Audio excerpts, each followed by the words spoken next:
So 4 years ago, Zack Snyder, Warner Brothers, and DC released their DC Extended Universe or their DC Cinematic Universe, whatever you want to call it. And their first movie was Man of Steel. Now, Man of Steel, hands down today, is the most controversial adaptation of Superman ever, with die-hard DC fans criticizing and just straight out voicing their opinion on how much they hate Zack Snyder's Man of Steel, going as far as to say that Zack Snyder has tarnished Superman's legacy, Superman's reputation, and just flat out ruined Superman for the masses, for the past generation and future generations to come.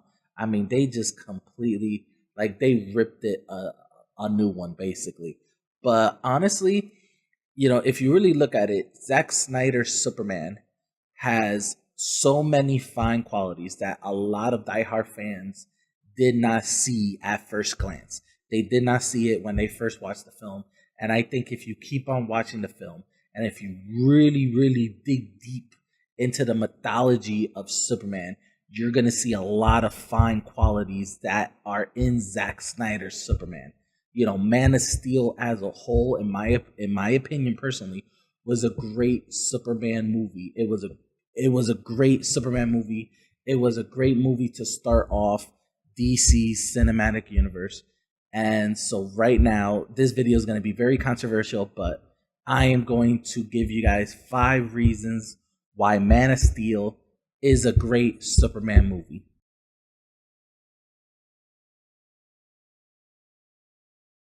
Now, number 5 right now is probably the most subtle message in Zack Snyder's Man of Steel. A message that I feel a lot of people did not get, a lot of people did not understand, or just a lot of people missed it in the whole debacle of why people hate Man of Steel. But the metaphor of Superman, the metaphor of Man of Steel, of Superman as a character, Superman as an alien, as an alien pretending to be human. The metaphor is so subtle and it's so in there, but it's so beautiful.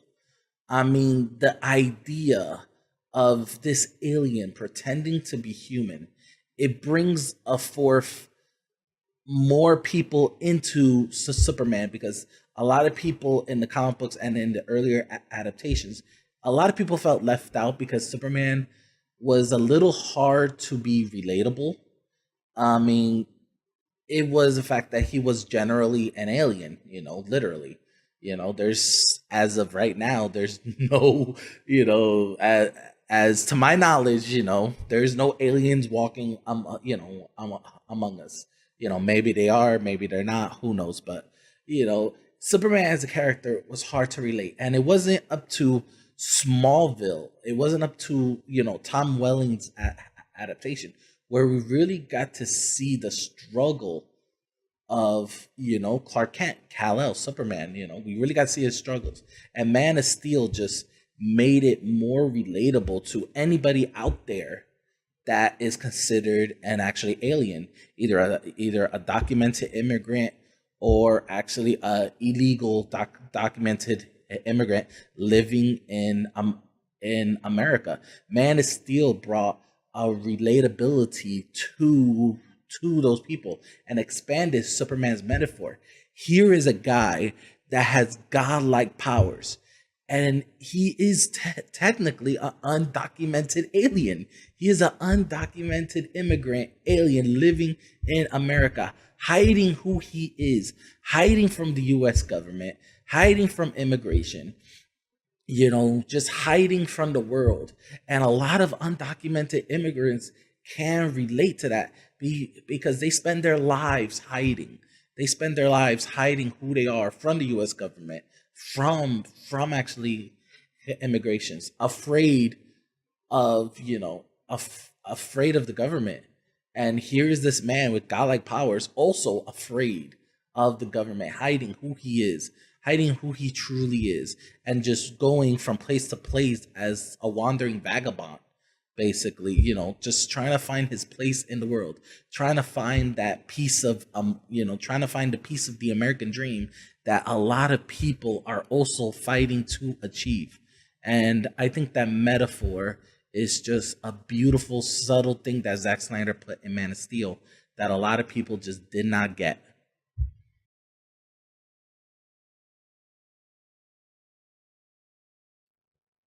Number four on why Man of Steel is a great Superman movie is probably going to be the most controversial of them all of this whole entire list.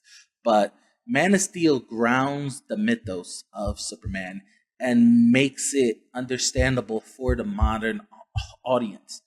Look at Superman Returns. Look how that movie failed epically to the Superman fans because that film just preyed on the nostalgia of fans wanting to relive, the golden age of Superman. Christopher Reeve's, Superman films were considered the golden age. It was considered the actually blueprint of what a Superman movie should be. Dean Kane's The Adventures of Superman, Smallville. They all had a similar blueprint, but preying on nostalgia is what Superman Returns did, and it epically failed because fans instantly saw that they are just trying to cash in on the nostalgia. They're just trying to cash in on Christopher Reeve's glory as Superman. Zack Snyder did not want to do that. Look at Christopher Nolan's The Dark Knight trilogy, Batman Begins, The Dark Knight, and The Dark Knight Returns. He took the mythos of Batman and flipped it and modernized it for the modern day era. And look how positive fans responded to that because fans want change. Fans are growing up. They're not little kids anymore. And they want their characters to be more relatable, more understandable. I mean, talking about a character that's inherently good, that could do no wrong, that could have no flaws, is something that fans now, as teenagers, adults, and actually even young kids, are like, that's impossible. He has to have some flaw. Nobody is that good. Even for Superman, nobody is that inherently good. And Man of Steel shows that, Superman is imperfect. He grew up among humans, but yet he had the choice. And you see this journey that he took. And ultimately, that journey is going to lead him to be the iconic hero that we know that he will become. And this movie shows that journey. It shows that progression, and it continued that progression in actually on Batman v Superman.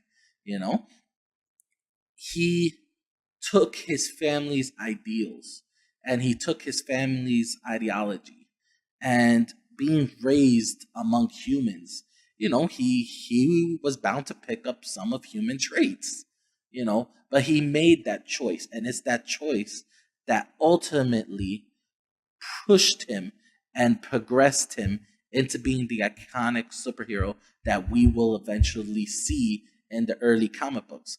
But putting that he's inherently good, inherently can do no wrong, is kind of makes it unrealistic. It doesn't feel relatable, and it kind of pushes fans away from the early comic books because it was like the comic books made him seem like the perfect hero. And ultimately, Superman is not a perfect hero. No hero is inherently that perfect.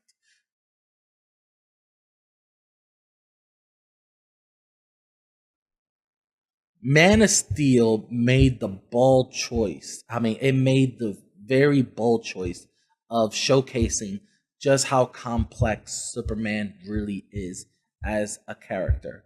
We're talking about a character that didn't know his origins, was struggling his whole entire life to figure out why he could do the things that he could do, and spending his whole entire life hiding who he is, who he really is, at the same time as learning what it is to be human, gaining those core values. His parents, Martha and Jonathan Kent, trying to teach this boy that could do incredible things, trying to teach him right from wrong. I think what a lot of people don't understand about Man of Steel was that it tried to showcase how complex Superman is as a character, how complex he is as a human being, because he's more human than actually Kryptonian, because he spent his whole life living among humans. And I think the film does a great job. A lot of people might criticize that he is too dark, he is too brooding. Superman never murdered somebody, but yet he killed General Zod. All of those things just adds to him earning the title of hero. You know, earning the title of hero. What makes a hero a hero? What makes a person say that that person is a hero? And everything about Man of Steel shows the inner struggles of Clark Kent, the inner struggles of Kal-El, the inner struggles as Superman. Here is a man that, for most of his life, didn't know who he was. That raised a lot of questions. That raised a lot of inner struggles, and it showcased in some of the back story scenes where you see him being bullied, you see him being picked on, and he could have done something about it. You know, he could have hurt those kids. He could have killed those kids. You know, he could have severely did something bad to those kids because he is that capable. But yet, the core values that Martha and Jonathan Kent put on him, bestowed on him, taught him, kind of gave him that self-respect of, you know, I'm going to be the better man and I'm going to walk away, you know, and him learning who he was later on during the film, finally learning, you know, he's a Kryptonian, learning about, you know, the failed civilization of actually Krypton, and what his biological parents wanted for him. They didn't want him to live the Kryptonian life. They wanted him to choose the life he wanted to live. You know, they wanted to give him that choice. And after learning all that, we got a full-blown alien invasion. A full-blown alien invasion. You know, imagine a toll that took on him mentally, emotionally, physically, that he has to go up against his own people. His own people. You know, fighting your biological family to actually defend your adopted family. You know, that inner struggle of, you know, these are my people, you know, these are my people. They know my struggle. And yet I have to fight them to protect these people that I chose to be a part of. And at that very end, where he said Krypton had its chance, you know, that solidified him. And ultimately making the hard choice of, you know, okay, this guy's gonna kill innocent people. There's no way of stopping him. At that moment, Superman's choices were very limited. You know, were very, very limited. He was fatigued fighting the other Kryptonians, fighting Zod. He actually was fatigued, you know? And he made that ultimate sacrifice that eventually we read about in comic books, we read about in actually films and TV shows. What makes a hero? And it's the choices and sacrifices that they make. Superman made that sacrifice, and that's why a lot of people adopted him as a hero, you know, and that's why people were actually adopted him as a villain, and it's because of those choices. Not everybody's gonna accept him, you know. I think in the comic books, it didn't make that iteration that a lot of people, are actually gonna have mixed feelings. Man of Steel did a great job of making Superman a 3-dimensional, complex character that is relatable, and it's modernized, and it doesn't hurt Superman's mythology, in my opinion, and actually anyway, it expands on it because it shows ultimately you can become a hero.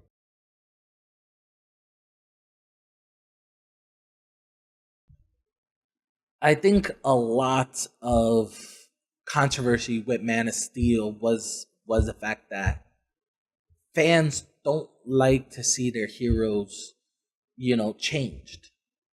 They want to keep on seeing the same heroes over and over and over. They don't like their heroes changed. They don't like their heroes stripped down.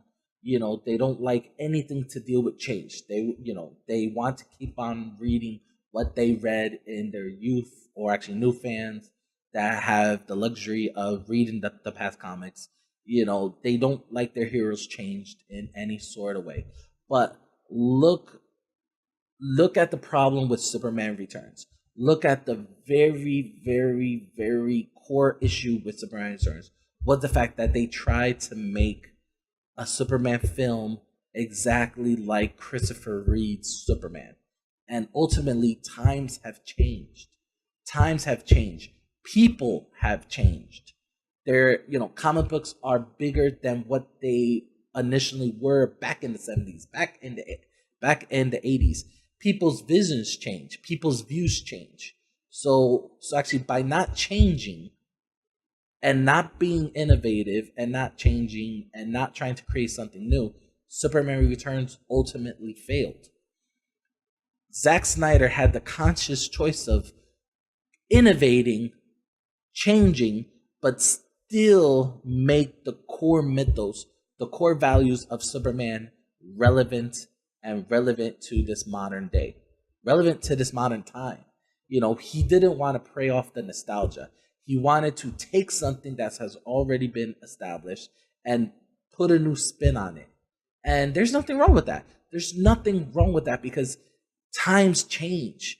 Look at Christopher Nolan's Batman trilogy once again. Look how he changed it. Look how fans accepted it. And Man of Steel, because of the fact that Superman's, hasn't changed as much as Batman has. A lot of people had criticism with it. But, Zack Snyder did not recycle the old, he actually did not recycle and reuse what actually worked. He wanted to create a Superman for the modern day era. He took the core values of actually Superman. He took the core mythology of Superman and he made it for the modern day audience. And honestly, it actually worked. Tom Cavanaugh's Superman is slowly growing on actually people. The more people rewatch The Man of Steel, the more they are seeing the brilliance of actually on Zack Snyder's Man of Steel. And it's slowly growing on actually people. I adopted it very quickly because, I'm not afraid of change, but a lot of people are. And the fact that Zack Snyder didn't really change Superman drastically, but it changed the view of Superman, and I think that's what a lot of people hated because it showed Superman in a new light that a lot of people haven't seen before because honestly it was never really addressed, and that's innovating. That's being innovated. And that ultimately is actually what's going to keep Superman relevant is how well he changed throughout the years. And Zack Snyder had the foresight to see that and ultimately led to a great film.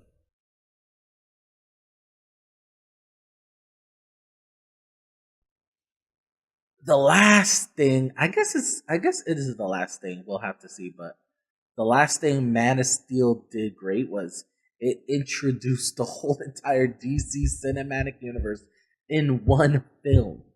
In one film. Look how it took Marvel how many films to establish the actually Marvel cinematic universe with the Avengers finishing off phase 1. We had Iron Man, the Incredible Hulk, Iron Man 2, Thor, Captain America, and then we had the Avengers. That's 6 films to establish a cinematic universe. Man of Steel did it in one. Okay, Man of Steel did it in one. Batman v Superman. Was a direct continuation of actually Man of Steel, and you saw a good continuation, a good transition between Man of Steel and Batman v Superman, and the stories worked. And don't get me, I'm gonna continue with Batman v Superman in another video, but this is Man of Steel. But it introduced an entire universe, a universe that a lot of people didn't expect. A lot of fans wanted, but a lot of fans didn't expect it because of the fact that DC is a very complicated universe. The DC universe in comic books is just mind-boggling. But the fact that Man of Steel, you know, had created an entire universe, and every single Warner Brothers film afterwards, Batman v Superman, Suicide Squad, Wonder Woman, you could all trace Easter eggs and quotes and comments and everything in those films. You could trace it back to Man of Steel. Man of Steel. Even Wonder Woman, that seemed to be a completely isolated film, you could really see some values of Man of Steel and some things Man of Steel in actually a Wonder Woman, a Suicide Squad. You could say that the creation of Task Force X was because of Man of Steel, because of the things that happened in actually Man of Steel. Batman v Superman, Batman coming back from retirement, seeing Superman as actually a potential threat. In the comic books, Batman did see Superman as a potential threat. That's why Batman kept kryptonite in his utility belt. Batman v Superman just took that to the extreme of Batman's paranoia. But yeah, Man of Steel created a whole entire universe in one film that it took Marvel 6, maybe 7 films to do. That is an accomplishment in itself. And the fact that even to this day, people talk about Man of Steel solidifies how much of an impact Man of Steel had. With actually Marvel, once the films were actually made, a lot of people didn't really talk about them anymore. They were talking about the newer films, and not much talking about the actually older films. But Man of Steel, 4 years later, and they're still talking about it. They're still talking about it. They're still debating it, whether it was a good Superman film. They were still debating about it. Later films, still actually bring back Man of Steel. Man of Steel created an entire universe in one film. And the fact that people still talk about it to this day, it's just amazing. It's just amazing. So what do you think, guys? Once again, guys, I want to hear your comments about it. This is going to be a controversial video, so I know people want to voice their opinions, so that's what the comment section are for, guys. Voice your opinion. I want to hear your opinion. Once again, guys, like this video, share this video, comment below, guys. Thank you for everyone that watches my videos. Thank you for everyone that sends me emails, sends me recommendations, video quality, audio quality, all of that. I'm trying to get better for you guys because I know I do have a dedicated fan base. Even though it doesn't show, I do have one. And they're very vocal, and I just completely love you guys. So once again, guys, like, comment, share, subscribe. And as always, guys, have an awesome day.